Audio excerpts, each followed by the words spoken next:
Hello, friends. Thank you for checking out our YouTube channel. My name is Justin, and I'm one of the pastors at One Life Church. One Life is a church family committed to bringing the kingdom of Jesus to earth, one life at a time, through intentional relationships. Now, before we jump into the sermon, I want to ask you to do two things. First, hit that subscribe button so that you can follow along with what God is doing in and through One Life Church. Second, in the description below, you will find a link for onelifechurch.tv. This is where you can learn more about our church. If you live in the Concord, North Carolina area, I want to invite you to join us in person on a Sunday morning at 10:30 a.m. You can plan that visit at onelifechurch.tv. I pray that today's sermon encourages you to continue following the person of Jesus in your everyday life. Let's dive in.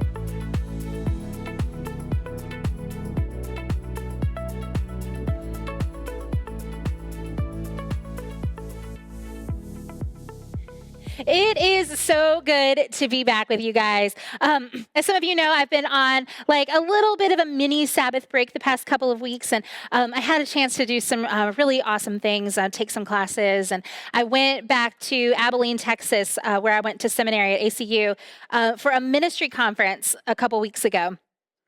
And it was pretty amazing. I got to reconnect with some of my friends and got to listen to some amazing preaching. Amazing worship. I don't know if you guys know this or not, but Abilene Christian University is part of the a cappella Churches of Christ. And so when we were worshiping, it was with a cappella, like no instruments, but they had a full team with a beatboxer. I have never worshiped with a beatboxer before, but like, oh my gosh, it was incredible. Highly recommend. But one of the things that we were doing the whole time was it was all focused on narrative and the stories of Scripture. And we were given a challenge that week to tell the stories, especially the stories of the Old Testament. We spent all these days just immersed in the world of the Old Testament, which I have to admit, it's one of my favorite two Testaments. So it was great. But one of the things that we talked about is that the Jewish Old Testament writers, they didn't just like write these stories down just to be taken at face value. It's not like these stories are just this wooden relic of the past where we kind of are like, okay, that was then, but we have Jesus, so forget it. It's not like that. You see, these stories were written with intentional gaps in the narrative, so plot holes, if you will.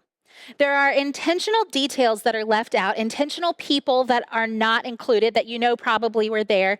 And it was intentional. It was on purpose. I say it intentional a lot. I don't want to do that. But it's on purpose.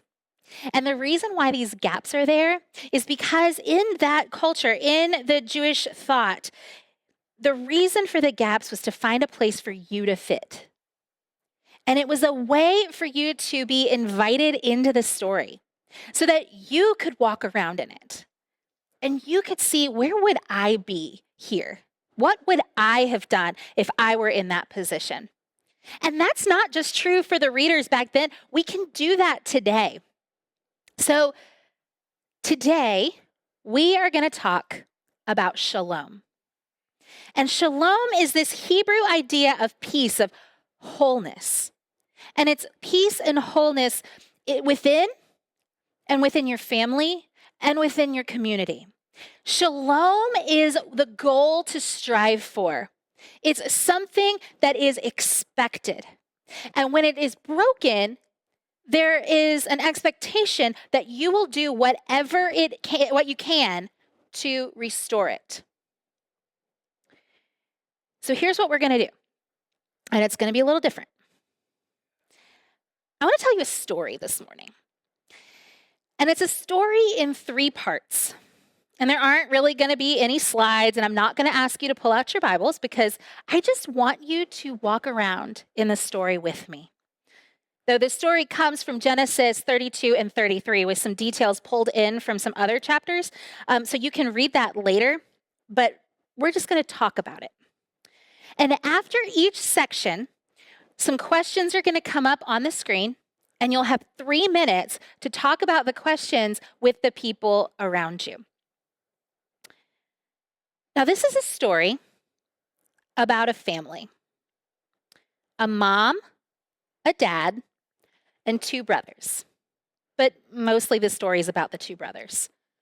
The parents, they absolutely play an important role in it.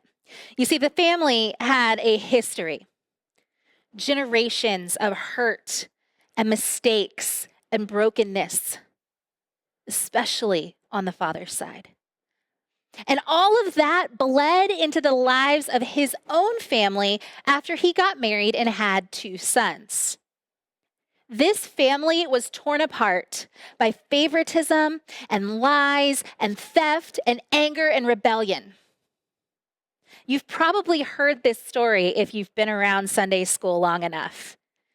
It's a story involving a birthright and a bowl of soup, a stolen blessing, two twins, one of them pretty hairy. We're going to go a little bit beyond the old flannel graph today and sit with these people and get to know them. So at the point where our story begins, these two brothers have been estranged from each other for 20 years. Now, one night, Esau was relaxing on his favorite cushion after dinner. It had been a long day. He'd met with his overseers about a new planting strategy for this season's crops. They were hopeful that they'd finally figured out how to deal with the erosion that had been wrecking his fields. Part of this ongoing struggle with the dry soil in this region. Away from the fertile soil will your home be, and away from the dew of heaven on high. The words of his father's blessing rang in his ears again. It had been echoing there for years. A blessing, if you could even call it that. Felt more like a curse if he was honest. But tonight wasn't the time to dig up old wounds, because tonight there was hope. Everyone was fed, the livestock were healthy. That was enough for now. Suddenly, the door to his tent cracked open, and his chief overseer poked his head in. Master, a word. Esau motioned him in. What is it, Hoshea? I just spoke with two men from the north. They say they're messengers from your brother. Esau stood up so fast it made his heart pound. Who are they? What do they want? They come in peace with a message from your brother. He's traveling back to your homeland from his uncle Laban's place, and he's asking to pass through peacefully with his wives, his children, servants, and livestock. He says he means no harm. No harm? His brother had already done enough damage. He'd stolen his inheritance. He'd stolen their father's blessing. Was he coming to take his land now too? No. Esau wasn't going to let that happen again. Tell him I'll meet him myself, and I'll be bringing 400 of my strongest men with me. Hoshea nodded and left the tent, and Esau dropped back onto his cushion, heart still racing. He looked at his hands, sweaty, shaking. For a moment, he didn't feel like the wealthy chieftain he'd become. He'd felt like the boy he once was, kneeling before his blind father, weeping as he heard that his brother had taken everything from him. Jacob. The heel grabber is what his name meant. It also meant cheat, trickster. And honestly, their mother nailed it. He'd been grabbing for Esau's heel from the day they were born, and he hadn't let go since. Esau couldn't remember that moment, of course, but he'd lived with the consequences every day of his life. He was the older one, even if just by moments. By all their customs, he should have been first. He should have been the one to inherit. He should have been learning to govern, preparing to lead in his father's land. But no. His mother made sure Jacob got that role. The blessed one of God, she called him, because of a promise she claimed she heard when she was pregnant with them. So God and their mom thought Jacob was the golden child. Fine, whatever. At least Esau had his father on his side. Isaac, their father, had raised Esau to be the heir. He was strong like his father, hunting, providing, defending. He still remembered their walks together, his father's arm around him saying, "You're my boy. Don't you forget that. Your mother, she may have plans for your brother, but you're mine." Maybe that's why Esau made that stupid mistake with the stew. It was ridiculous now, but then he was young, he was hungry and cocky. Who cared about a birthright, right, when you were starving? And anyway, he figured he was still his father's chosen heir. What did it really matter what he said? Esau shook his head and laughed bitterly. It didn't matter. Until it did. It had mattered to Jacob. And it had mattered to their mother. And that's the part that still hurt. His gut twisted as he thought about her. It had been 20 years, but some things don't heal. You don't just get over being betrayed by your own mom. He knew Jacob was her favorite, but he never thought she'd actually betray him, betray their customs, betray his father. But she did. She helped Jacob trick their father into giving him the blessing that was supposed to be Esau's. While Esau was out hunting, she dressed Jacob up in Esau's clothes, covered him in animal skins, and sent him in to steal the blessing from their blind father. Esau blinked back, the sting in his eyes. How could she? How could she do that to me? That night still haunted him. The smell of meat on the fire, his father's rough voice as he revealed the plot hatched by Jacob and Rebekah. Your brother's already been here. He's stolen your blessing. There's nothing I can do.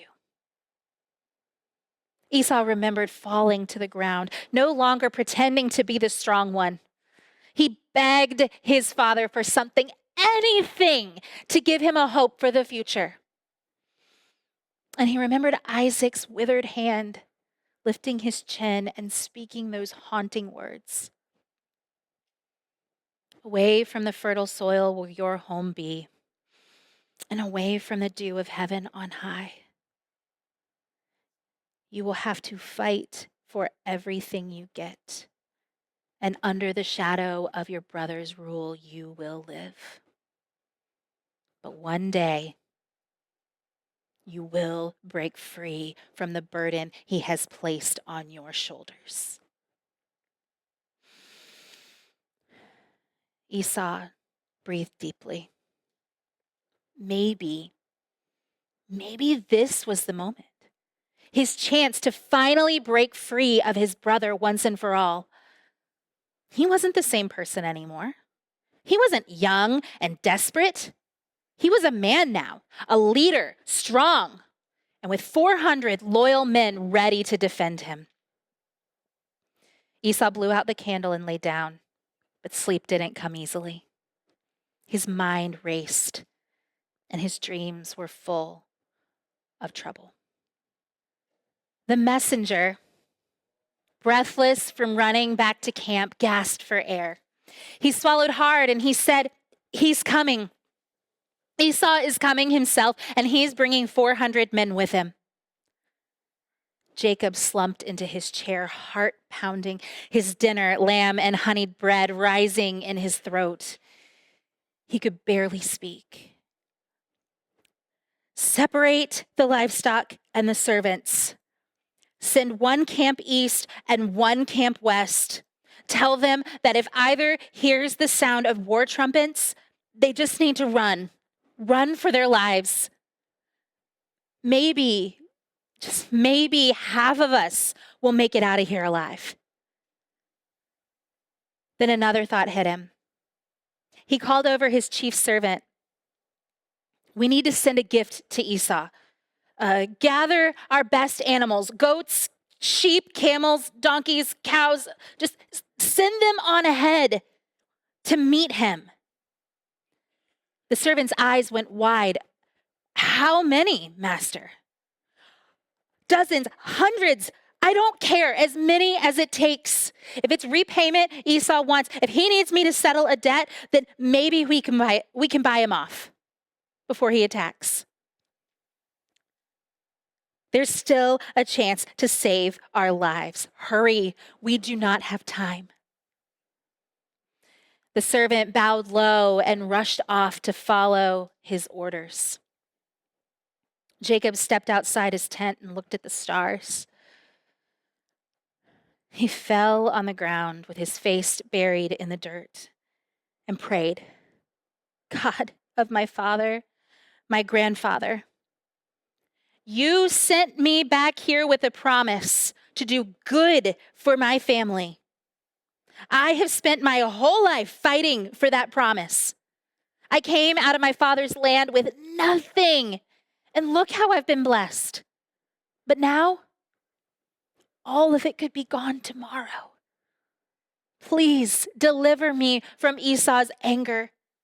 The last words he spoke to me were threats, murder. Don't let that be our end. You promised me, God, descendants as numerous as the sand on the sea. Remember your promise. Save me. Jacob lifted up his eyes, and there in the moonlight stood a man, a stranger. There was something in his face, an invitation and danger. Maybe they spoke.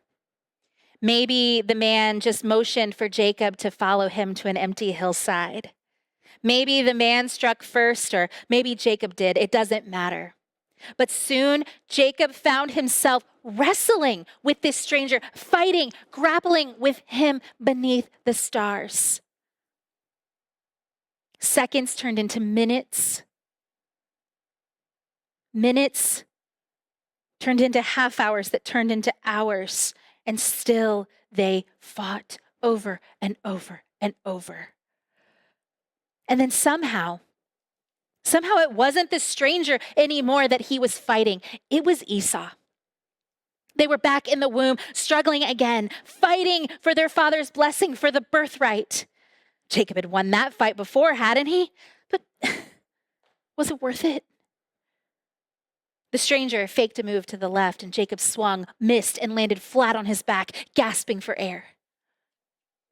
You will not win this, Jacob rasped, his throat raw.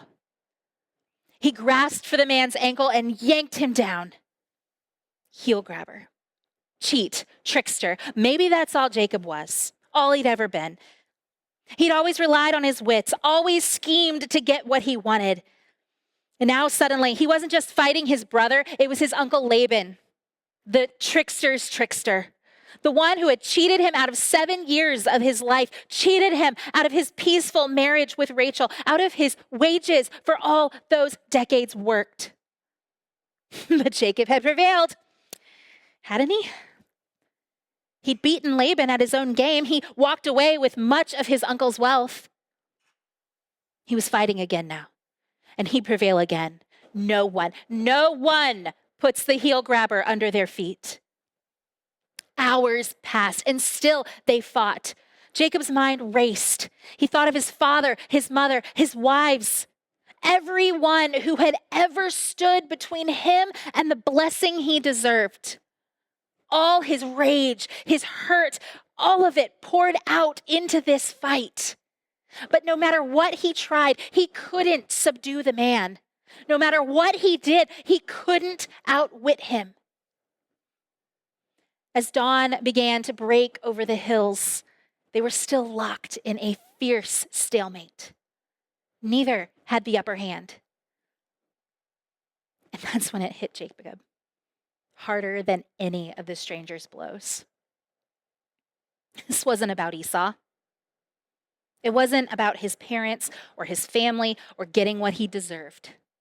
He wasn't fighting them at all. He was fighting God. Suddenly, a blinding pain shot through his hip, and Jacob screamed. But still, he clung to that man. He clung to God. "Let me go," the man said. His voice pierced Jacob's soul. "This is enough."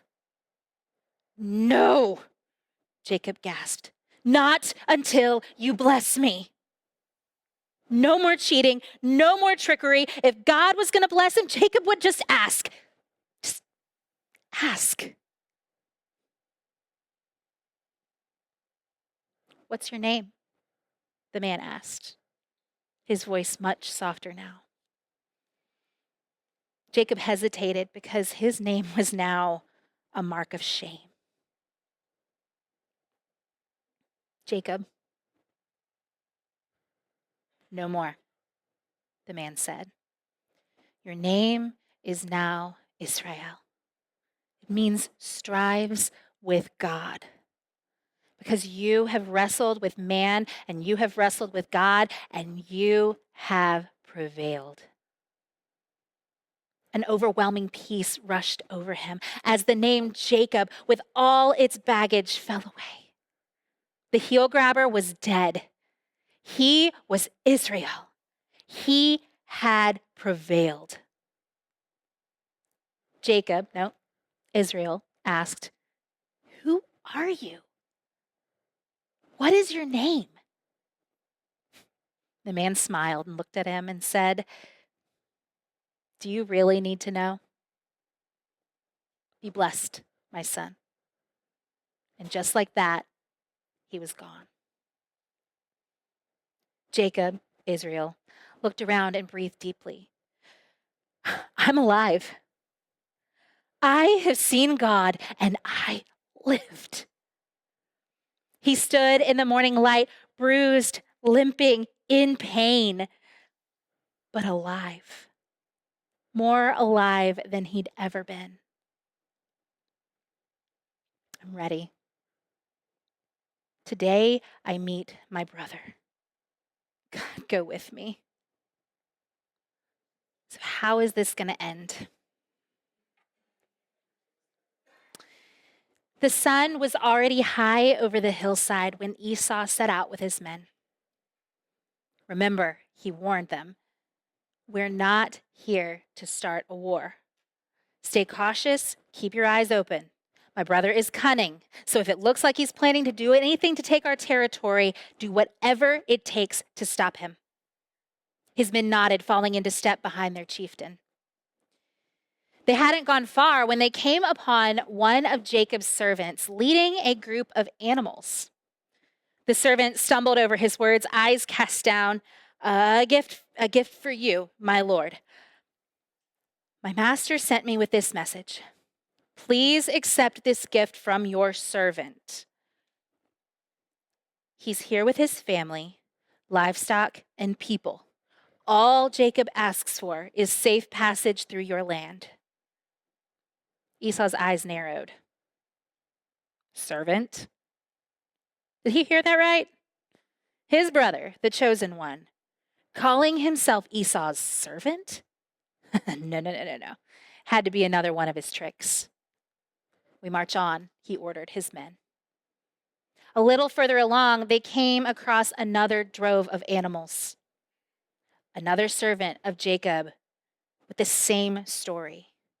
More animals, More offers of servitude, another plea for peace. And this happened again and again. Dozens, was it hundreds of animals passed by, each with the same message. Esau's mind started racing. Was this some kind of bribe? Was Jacob trying to pay off his guilt? What does this mean? He didn't know what to think. Rage from the past, hurt, suspicion, fear, maybe a little hope. All of it tangled inside him. This wasn't how he pictured the march to Jacob's reckoning. We're almost there, men. His voice was steady, but his heart uncertain. Just over that hill. I don't know what to expect, so be ready for anything. When Esau and his 400 men crested that hill, what he saw left him speechless. Now he understood where all those animals came from. Below him, a sprawling camp spread across the plains, full of people and animals, servants, wagons, food, tents. Jacob's people. And then he saw them, 4 women, each with children in tow, walking toward him. He tried to count them. 11 boys and a girl? Some of those kids even had red hair, just like their uncle. Esau couldn't help but chuckle to himself. Then from behind the women and children, there he was. His brother, the one who turned Esau's world upside down. Jacob signaled for the women to stop, and he came forward alone. Esau's eyes squinted. Is he limping? Yes, and badly. The man who'd haunted his thoughts for years looked like he'd spent the night wrestling with something. Jacob moved closer, bruised, haggard, and bowing to the ground as he walked. Once, twice, over and over until Esau lost count. Somewhere between the 6th and 7th bow, or maybe even before, those old labels started to fall away. Cheat, trickster, enemy. Each step, each gift, each glance at those kids with his red hair, they chipped away at the walls in Esau's heart until only one word mattered. Brother. Esau felt the anger, the betrayal just slipping from his shoulders, breaking free of the burden he'd carried for so long. And then, as if God himself had lifted it from him, it was gone. Tears filled his eyes as he started walking, and then jogging, and then running toward Jacob. It didn't matter anymore. It didn't matter. He collided with Jacob there on the plains of Gilead, wrapping his arms around his brother's neck, kissing his tear-stained cheek. Brother, brother, my twin brother. Jacob, still on the ground, was completely stunned. He didn't know what to think as he saw Esau running, not with a sword, but with open arms. Could it be possible? Is forgiveness even possible? They stood there, weeping and hugging for what seemed like an eternity, making up for all of the lost years. And finally, Esau broke the silence. Why did you send me all those animals? Jacob let out a nervous laugh. Well, because I thought it would keep you from killing me. Esau laughed through his tears. Brother, I have everything I need. It's over. You don't owe me anything. But if you insist, I do. Trust me, I do. Jacob looked into Esau's eyes, and for a moment, Esau's face reminded him of the one he'd wrestled with the night before. He said, "It's like seeing the face of God. You have shown me mercy. You have shown me favor. Let me introduce you to my family." And right there on the plains of Gilead, a family was made whole. But one more thing remained. Esau was the first to say it, though maybe it was already on Jacob's mind. We have to go back and see Father. So they made plans. They gathered provisions.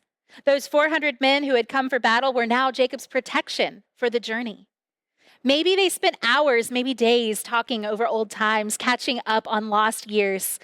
And eventually, Jacob set off for Shechem, where their father was waiting, with a new name and a heart finally free. Esau, too, went home to his family with a story too wonderful for words and prepared for a journey of his own, a journey towards shalom.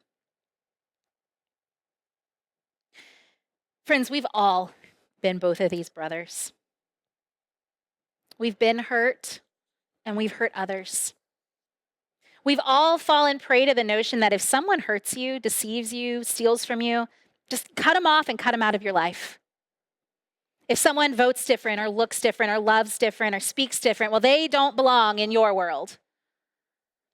And I can think all of us can see where that's gotten us. All of us can name a person in our life where shalom has been broken by the lie that you have to be 100% with me or you're my enemy. The lie that says, once you've hurt me, that's it. I don't have to forgive you. And I am not talking about a relationship where abuse or assault is the factor. That is a different conversation than what we're having right now.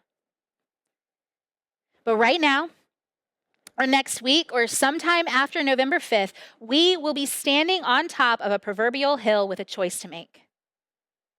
Are we going to burn the bridges? The vitriol and the hurt and the division too great a chasm to overcome?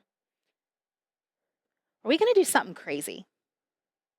Run full force at them with arms open, tears and love and reconciliation in our eyes, and show them what God looks like. A God who never stops running after his beloved. A God who lets us wrestle with him and let loose our anger and our hurt and just get it out of our system when we don't know what else to do. A God who sometimes has to knock some sense into us so we can become what he dreams for us. A God who has opened his arms to us even though we don't deserve it. A God who desires shalom for us all and for us to have it with one another. It's worth it to him. Is it going to be worth it to us?